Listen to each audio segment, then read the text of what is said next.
Welcome to Walking the Earth, India. Today we're at the Happy Valley Tea Estate in Darjeeling, West Bengal, India. And as you can see, we're surrounded by camellia bushes, which we get tea from. And today we went on a little tour of the tea factory. We weren't allowed to film or take videos. It was a very short one. This is the easiest tea plantation to go visit from Darjeeling because it's just a quick walk from the mall. You don't even have to take a vehicle. There are some that you can go that are a bit further out, and I think that they've got some longer tours. But this was a nice little introduction. It's been interesting. I had a tea tasting the other day, and for the first time, and I've been learning more about teas. Like, I didn't realize that white, green, and black teas can come from the same plant, and that it's just a processing that's different, like the oxidation of the black teas, and learning about the flushes, like the first flush, which is around March, April, that you have more tea for connoisseurs. It's more aromatic, more flavorful, less caffeine content, but quite nice. And then you have a second flush, which comes towards summer, I think, and I think that's higher in caffeine if I'm remembering correctly. And then a monsoon flush, which is I think that's a little bit lighter because of certain properties washed out by the rains. They pick the tea leaves from March all the way through about November, and then through the winter they let the plants alone. As there in the tour, we were able to see the seeds of the plant, the flowers, the tender shoots. We were able to see the different types of processed leaves, like the whole leaves, the ones that are rolled. We were able to see the factory where they process it. We were able to see the tea dust that they make a lot of tea bag tea out of. They explained, like, I didn't realize that Assam tea is a different variety of camellia bush, and that the Assam tea is what they make masala chai from. And like, so for instance, the chai that they drink in Sudan, a lot of the milk chais, the milk teas would be made with the Assam leaf. And so there are different sizes. One is larger, one smaller. I believe the type of leaf that's here prevalent in Darjeeling is a smaller leaf, and it's a bigger leaf in Assam. So this is very fascinating. I've got a lot more to learn.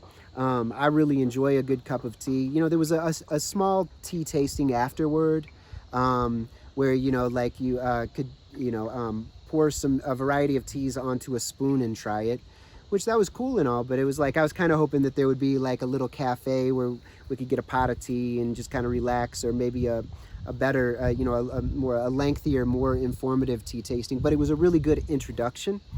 And so if you're in Darjeeling, this is an easy intro for you.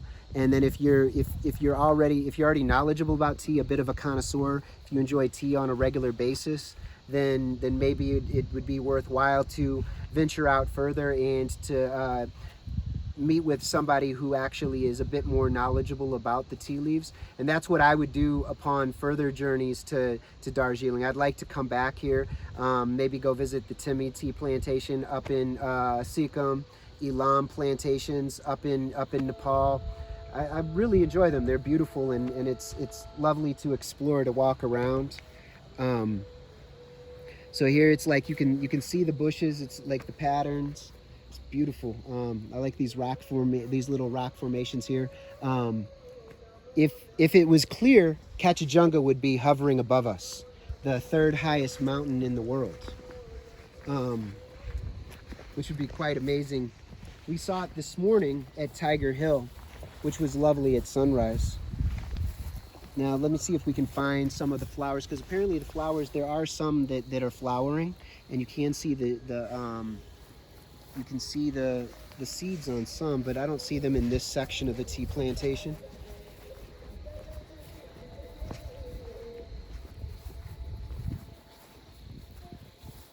So as we were walking in, there were a lot of ladies that were still picking the leaves. Okay, yeah, so here's a seed. Here, I'll go ahead and come over here. Some trash in here, but here, so you can see the seed pods. And then I think they break open along this area. And then here's another one. Very large. We saw some very small ones as well.